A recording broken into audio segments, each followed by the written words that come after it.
Rangka atau landasan teori itu ada logikanya, teman-teman. Untuk tahu logikanya, kita harus turunkan dari judul skripsi. Di sini saya sudah punya contoh kualitas pelayanan perizinan usaha di Dinas X. Ada yang namanya topik penelitian, di sini topiknya pelayanan publik, lalu kemudian ada fokus penelitian, yaitu kualitas pelayanan publik, kemudian ada kasusnya, yaitu perizinan usaha, dan yang terakhir ada lokusnya. Nah, ketika teman-teman sudah punya komponen-komponen ini di judul, struktur bab 2 itu akan sangat mudah. Struktur bab 2 itu mengerucut. Artinya apa? Berawal dari hal-hal yang sangat umum menjadi hal yang sangat spesifik dan operasional. Nah, teman-teman, struktur bab 2 itu sebenarnya mulainya dari topik penelitian, kemudian fokus penelitian, dan kemudian nanti dikontekstualisasikan di kasus yang teman-teman pilih, dan kemudian operasionalisasi teori untuk kuantitatif, dan kemudian kajian teori-teori yang relevan biasanya untuk yang kualitatif. Saya jelaskan satu persatu. Di contoh kasus ini, saya akan mulai dari topik. Topiknya apa sih? Pelayanan publik. Jadi di 2.1 itu teman-teman sudah harus menjelaskan pelayanan publik. Apa saja? Definisinya apa sih? Pemahaman pelayanan publik itu apa sih? Di sini teman-teman menghantarkan pembaca itu menjadi paham konsep pelayanan publik itu apa.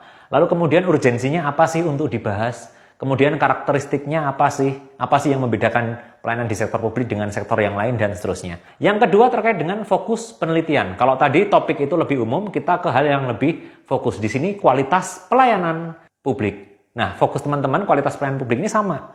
Ya, pengertiannya apa sih, definisinya, urgensinya apa sih, karakteristik yang harus diperhatikan terkait dengan kualitas pelayanan publik itu apa. Nah, ketika teman-teman sudah menjelaskan fokus tadi dengan sangat rinci, teman-teman bisa langsung melanjutkan ke 2.3, yaitu kontekstualisasikan fokus tadi itu pada kasus yang teman-teman pilih. Cari, apakah di buku itu ada nggak sih landasan teori atau penjelasan tentang perizinan usaha? Mas, kalau nggak ada gimana? Nggak ada masalah, ini bisa kita coret. Kita bisa langsung ke 2.4.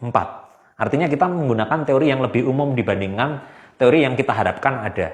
Jadi, topik, fokus, dan yang terakhir 2.4 atau yang jadi 2.3 ini saja sudah cukup. Nah, di sini teman-teman tuntutannya apa? Tuntutannya teman-teman harus bisa mengoperasionalisasikan teori bagi yang kuantitatif. Karena kuantitatif ini biasanya ada grand teori, ada satu teori yang digunakan untuk kerangka analisis. Sehingga teori itu harus bisa dioperasionalisasikan. Variabelnya apa, indikatornya apa, dan seterusnya. Nah, berbeda dengan yang pendekatannya kualitatif.